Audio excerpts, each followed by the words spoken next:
नमस्कार विद्यार्थी मित्रांनो, तुमचं सर्वांचं स्वागत आहे स्टडी विथ चेतन या माझ्या यूट्यूब चॅनलमध्ये। आपण इथे स्पर्धा परीक्षेसाठी लागणाऱ्या करंट अफेअर्सची चर्चा करत आहोत। प्रश्न पहिला, हूल दिनानिमित्त राष्ट्रपती मुर्मू यांनी आदिवासी योद्ध्यांना श्रद्धांजली वाहिली। संथाल हूल केव्हा सुरू झाला होता? तर मित्रांनो याचं बरोबर उत्तर आहे 1855। प्रश्न क्रमांक 2, 2023 मध्ये भारताचा एकूण कार्बन साठा किती होता? तर याचं बरोबर उत्तर आहे 7285.5 टन। प्रश्न क्रमांक 3, कोणत्या भारतीय महिला क्रिकेटपटूने एकाच महिला विश्वचषक स्पर्धेत सर्वाधिक धावा करण्याचा मिताली राजचा विक्रम मोडला? तर याचं बरोबर उत्तर आहे स्मृती मंदाना।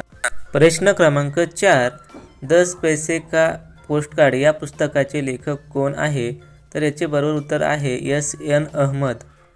प्रश्न क्रमांक 5, LICचे पुढील CEO आणि MD म्हणून कोणाची शिफारस करण्यात आली आहे जून 2025? तर याचे बरोबर उत्तर आहे R. दोराईस्वामी।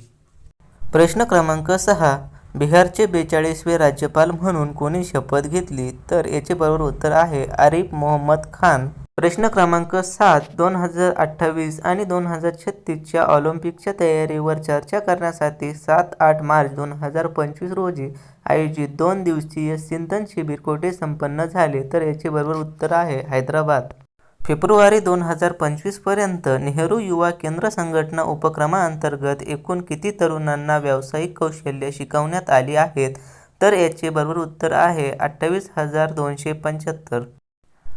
डिसेंबर 2024 मध्ये पंतप्रधान मोदींनी कोणत्या आखाती देशाला ऐतिहासिक भेट दिली? 43 वर्षात भारतीय पंतप्रधानांची ही पहिलीच भेट होती। तर याचे बरोबर उत्तर आहे कुवेत।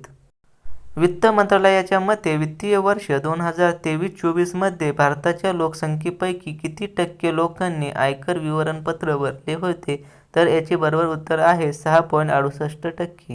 विद्यार्थी मित्रांनो, व्हिडिओ आवडला असेल तर व्हिडिओला लाईक करा आणि असेच नवीन व्हिडिओ मिळवण्यासाठी स्टडी विथ चेतनला सबस्क्राईब करा। खूप मेहनत लागते मित्रांनो व्हिडिओ बनवायला। Please subscribe me.